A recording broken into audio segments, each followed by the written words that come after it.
Olá, estamos dando prosseguimento ao nosso curso online sobre ontologia interexistencial, na visão do professor José Herculano Pires. E estamos estudando a obra fundamental sobre o assunto, escrita pelo professor, chamada O Ser e a Serenidade, ensaio de ontologia interexistencial. Estamos, na aula de hoje, indo para o capítulo 4 da elevação serena. E aqui o professor Herculano Pires vai dar continuidade à temática do capítulo anterior, tentando traduzir a ideia da espiral da ipseidade, que é a conjunção entre as duas funções do indivíduo humano que já foram explicitadas nos capítulos anteriores e na introdução da obra, o ectipo e o arquetipo. E lembrando, o ectipo é aquela posição do indivíduo que é inerente a seu ego, a seu eu, que faz voltar as suas atenções e intenções para si mesmo. E o arquetipo é a forma abstrata da conexão, da comunhão com o mundo e com o outro. Essas duas forças são necessárias e indispensáveis para a existência humana e, portanto, devem se convergir uma para a outra de maneira a se combinarem na espiral da ipseidade.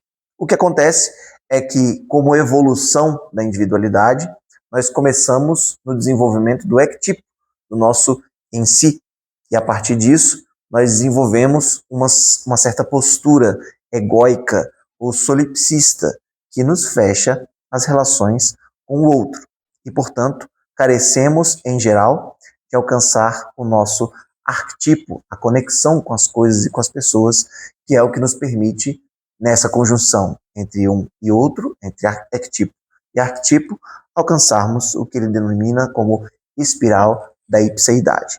A maneira de fazer isso é evidentemente complexa, difícil, envolve os domínios da afetividade humana, do comportamento social, do comportamento espiritual ou psicológico, e tudo isso é difícil de gerenciar, mas se nós não nos colocarmos à reflexão sobre esse tema, nós não encontraremos um caminho profícuo para tanto. O professor sugere que a elevação serena é exatamente o encontro de ectipo e arquetipo, abrindo a espiral da ipseidade. Isso vem de uma intenção, de um domínio da vontade que molda o caráter humano. Isso é o que ele denominou como a serenidade e é o ponto objetivo que busca o indivíduo que ele denomina como serenista, aquele que busca a serenidade, que busca abrir-se à espiral da ipseidade. O primeiro grande passo para isso envolve a aplicação do terceiro princípio da trilogia do serenista: eleva-te sempre às circunstâncias. Com isso nós lembramos daquela frase de Ortega y Gasset, o filósofo espanhol, que dizia que eu sou eu e minhas circunstâncias. E nesse caso parece que há um rompimento conceitual com a tese de Ortega y Gasset, mas na verdade ambas estão convergindo para o mesmo ponto comum. Porque a continuidade da citação do filósofo espanhol diz: se eu não salvo a minha circunstância, não salvo a mim mesmo. Então, a elevação às circunstâncias propostas pelo professor Herculano Pires é uma elevação não para se colocar como em superioridade às circunstâncias, mas como focado na ideia de não nos colocarmos como condicionados pelas nossas circunstâncias, mas antes, acima delas, para as aperfeiçoar, para torná-las mais perfeitas, mais completas. E isso exige uma postura de conexão e de elevação inerente à serenidade. Ele traz como exemplos a figura do Cristo e, mais recentemente, a figura de Gandhi. Dois indivíduos que não se lançam à atitude contemplativa para viver a sua espiritualidade, mas também não se lançam aos pecados do mundo. Eles vivem no mundo sem ser do mundo. Então se colocam acima das circunstâncias, mas convivendo com as circunstâncias, com o objetivo de torná-las melhores, mais perfeitas. E, sob este aspecto, o professor Herculano Pires traz o conceito aristotélico de perfectibilidade. Aristóteles, bem como Leibniz, trazem o termo entelequia, que significa perfectibilidade, para traduzir a nossa capacidade, ou a capacidade individual de cada um de completar a sua função da melhor maneira possível. Então, perfectibilidade ou entelequia não significa perfeição. A perfeição é de caráter absoluto e é inerente ao universo, ao cosmos, a Deus e a outras definições entitativas como tais.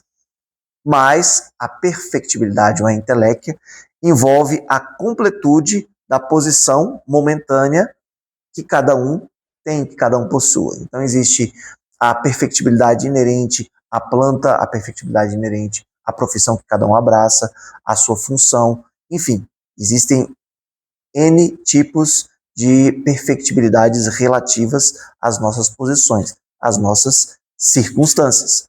Elevarmos-nos às circunstâncias implica cumprir essa perfectibilidade ou buscar cumpri-la dentro de um panorama sereno, de conexão com essa circunstância. No capítulo anterior, nós falamos que não cabe, nesse ponto, nos tornarmos obcecados pela perfeição. Porque quando nós estamos obcecados, nós nos fechamos às outras possibilidades e às outras funções e circunstâncias nas quais nós também estamos inseridos. E essa obsessão acaba se tornando um limite para outras formas de perfectibilidade. Então, a entelequia não é uma busca constante pelo aperfeiçoamento sem fim de uma determinada função, mas cumprir com primor aquela função dentro das condições que ela nos dá. Isso é abraçar o arquetipo e permitir a abertura da espiral da ipseidade. Só que a espiral, ela é dinâmica, né? Pensamos muito naquela, em referência àquele gráfico, aquela equação de Fibonacci da razão áurea, que é o desenho de uma espiral que vai sempre se abrindo cada vez mais. Mas essa abertura, ela não é simplesmente dada em uma função aritmética como na equação de Fibonacci. Ela não é natural, também não é aleatória. Ela depende do esforço da vontade de cada um. Não só para se abrir, mas para manter-se aberta e abrindo-se. Então, às vezes, nós damos um passo para frente, um passo para abertura, mas em determinado momento nós temos uma força centrípeta que nos puxa de volta àquele círculo vicioso do ectipo e não nos permitimos nos abrir novamente ou nos continuar abrindo ao arquetipo. Também há a saída pela tangente do arquetipo que perde a sua força centrípeta para si mesmo e acaba se tornando aquilo que os filósofos chamam de bomba de felicidade, aquele que está sempre querendo agradar o outro e melhorar o outro e não percebe as suas próprias necessidades. Há então a necessidade de um equilíbrio para que haja o que o professor Herculano Pires denomina como elevação serena. E isso é o que se define como a abertura da espiral da ipseidade. Então, o serenista é o indivíduo que tem que buscar tangenciar esse equilíbrio. E, nesse sentido, aplica-se o outro princípio da trilogia serenista, que é o busca sempre a perfeição. Essa perfeição é a perfeição inerente a cada degrau que se passa no caminho da existência e da interexistência em nossas múltiplas facetas palingenésicas, ou seja, o reinício de nossas funções, enfim, de nossas circunstâncias em todos os âmbitos da vida. O professor Herculano Pires adota a teoria espírita, pela qual nós estamos suscetíveis ao princípio da reencarnação. Então a nossa vida se encerra física e começa uma vida espiritual. Após ela, inicia-se uma nova vida física e assim sucessivamente. E isso confere um caráter de interexistencialidade e mútua influência dessas duas dimensões nas nossas escolhas do momento de vida em que nós estamos. Mas isso não precisa se limitar a essa visão. Podemos, por exemplo, interpretar na ideia de funções. Cada função e cada circunstância implica em uma existência própria à minha vida. Então, existe a minha existência como um profissional, a minha existência como um familiar, a minha existência como pertencente a uma comunidade. Existem diversas funções. E cada uma dessas funções, dessas circunstâncias, esses modos de existir que eu tenho, interferem-se mutuamente uns nos outros. E buscar a perfeição em cada um é o que me permite também alcançar a perfectibilidade do outro. Quando eu tenho isso bem claramente delineado na minha cabeça, eu consigo galgar os passos para me tornar efetivamente uma pessoa melhor e me conectar cada vez mais com o mundo que me cerca. independente da doutrina religiosa, científica ou filosófica, que eu adote como cosmovisão da minha vida. Então, a abordagem interexistencial, a ontologia interexistencial, implica na noção de um ser integral, em que cada faceta da sua vida está integrada à outra, e você é um ser uno, no qual as suas circunstâncias se transpassam, conectando-se por efeito de como você escolhe se comportar diante de cada uma delas. Isso talvez seja difícil, porque muitas vezes nós utilizamos facetas ou faces ou máscaras em determinadas funções, não nos colocando por completo dentro de cada uma dessas existências, por vários motivos, é claro. Mas isso coloca uma limitação, que o filósofo Martin Heidegger, assim como Soren Kierkegaard, vão chamar de existência inautêntica. E, como ela é inautêntica, muitas vezes ela é definida por aquilo que o mundo nos traz ou nos convence a ser.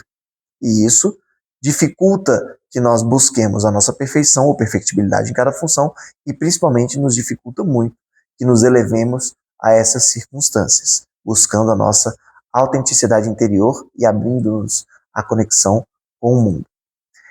Em termos gerais, nós podemos dizer que essa abertura do ectipo, que faz com que a espiral da ipseidade se abra numa existência mais plena, envolve não só a busca da própria perfectibilidade, mas essa busca enquanto nós buscamos o aperfeiçoamento das circunstâncias e principalmente das pessoas que estão envolvidas nessas circunstâncias.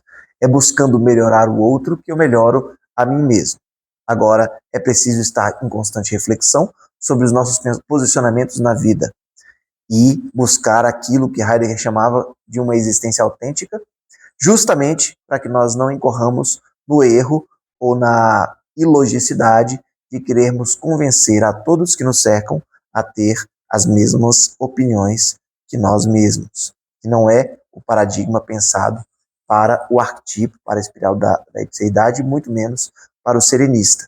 Mas antes, que ele consiga viver com todas as diferenças, conectar-se com essas diferenças. E dentro da posição de cada um, inclusive dentro das opiniões de cada um, que cada um possa, por nossa influência, se tornar uma pessoa melhor e mais perfeita naquela visão de mundo, naquela cosmovisão que ela adota. Se nós conseguirmos isso, talvez estejamos mais próximos de alcançar a serenidade.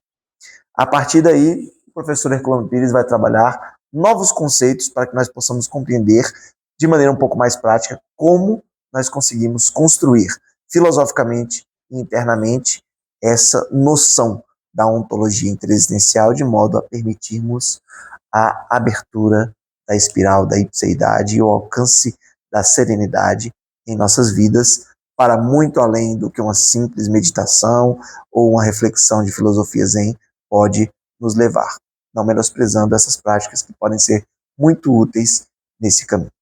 Nos vemos no nosso próximo encontro, em que daremos continuidade ao nosso curso de Ontologia Interexistencial. Até a próxima.